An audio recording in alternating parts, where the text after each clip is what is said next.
What if I told you that the way you see the world, your main sense, is actually kinda lying to you?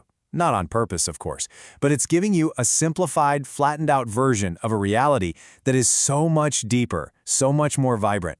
Today, we're going to dive into a pretty wild idea that the true source code of our universe isn't something you see, it's something you hear. All right, so here's our roadmap. First, we're going to take a hard look at our own eyes and see why they might be fooling us. Then, we'll meet the real masters of perceiving the world with sound. From there, we're going deep into the absolutely mind-blowing cycle of how reality itself gets created, how that perfect creation is shattered to make our world, and what it might mean if we could relearn a skill we've long forgotten. Yeah, this is going to be a fun one. Okay, let's jump right in with our own perception. Section 1, our flat reality.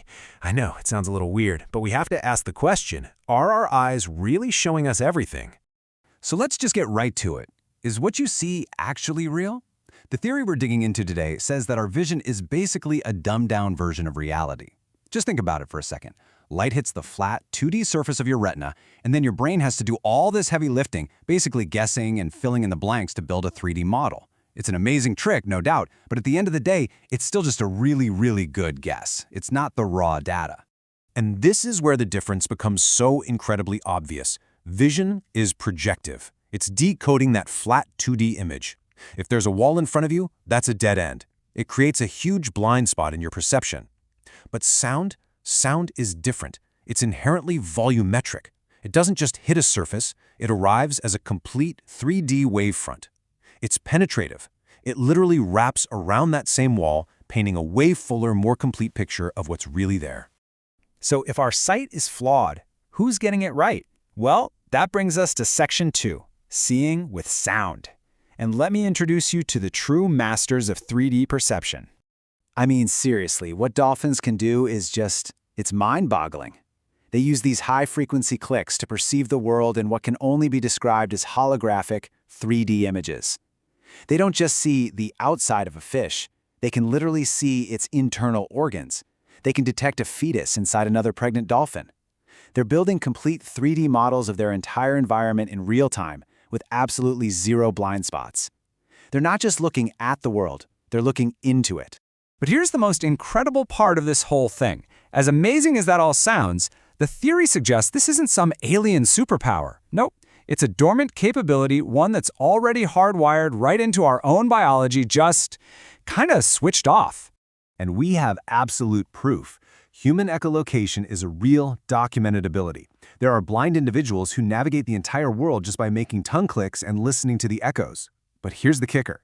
Neuroscientists put them in an fMRI machine, and they found something astonishing. When they echolocate, it's their visual cortex that lights up. Their brain literally rewired itself to see with sound. The hardware is already in there in all of us. So all of this leads to the really big question. Why? Why is sound so fundamentally powerful? And that brings us to Section 3 and what is essentially the source code of reality itself. The sound-light-matter cycle, all explained by a pretty wild theory called local dimensional invariance. So what on earth is local dimensional invariance, or LDI? Well, in a nutshell, it's this idea that dimensions beyond our normal 3 aren't, hiding somewhere far away. Instead, picture them being actively projected into our space, kind of like a 3D movie projector creating an image in thin air. The theory says that every single point in our reality contains all the information from those higher dimensions. And this is how that creation process works. According to LDI, reality doesn't start with a bang, it starts with a pulse. A single primordial one-dimensional vibration, pure sound. That sound then collapses down into a two-dimensional light, which is like the informational blueprint. And finally, that blueprint gets compressed and hardens into three-dimensional meat, the actual physical matter of our universe, sound to light to matter. And get this isn't just some abstract idea. We have real-world phenomena that seem to perfectly mirror this cycle. Take sonoluminescence. That's a real thing where simple sound waves in water create tiny bubbles that collapse and flash with light. Sound literally becomes light. And then you have the Bright-Wheeler process, which shows that you can create matter by colliding two photons, two particles of light. Light becomes matter. The cycle is right there, happening in our labs. Okay. But how does a perfect primordial pulse actually become, well, Everything. Us, the chair you're sitting on, the planet. That brings us to a super critical step in Section 4, breaking acoustic symmetry. This is how you get from pure harmony to physical form. So try to imagine this. In the very beginning, there's just this state of perfect, symmetrical harmony. Think of it like a single, pure musical note vibrating everywhere, all at once. It has the potential for every song, every symphony, every sound imaginable, but it hasn't actually become any of them yet. It's just pure, infinite potential. So what shatters that perfection? What forces all that potential to pick a lane and actually become something? According to this framework, it's one simple, profound thing, an act of observation. The theory calls it the consciousness functor, which is just a fancy way of saying that the act of consciousness looking at it kickstarts the whole process. And that single act of observation causes what physicists call spontaneous symmetry breaking. The perfect harmonious wave collapses. It shatters from that state of pure potential into the messy, asymmetrical particles of light and matter that make up our world. That one pure note suddenly becomes the infinite, chaotic, beautiful orchestra of reality. So, if this acoustic foundation is literally baked into the universe and we already have the hardware for it in our brains, what does that actually mean for us? This leads us to Section 5. Is this some kind of ancient, forgotten skill? This quote from the source material is where things get really interesting. It speculates that dolphins could literally teach us how to turn our latent echolocation back on. And it just makes you wonder, right? Was there a time, maybe in some lost civilization like Atlantis, where this was just common knowledge?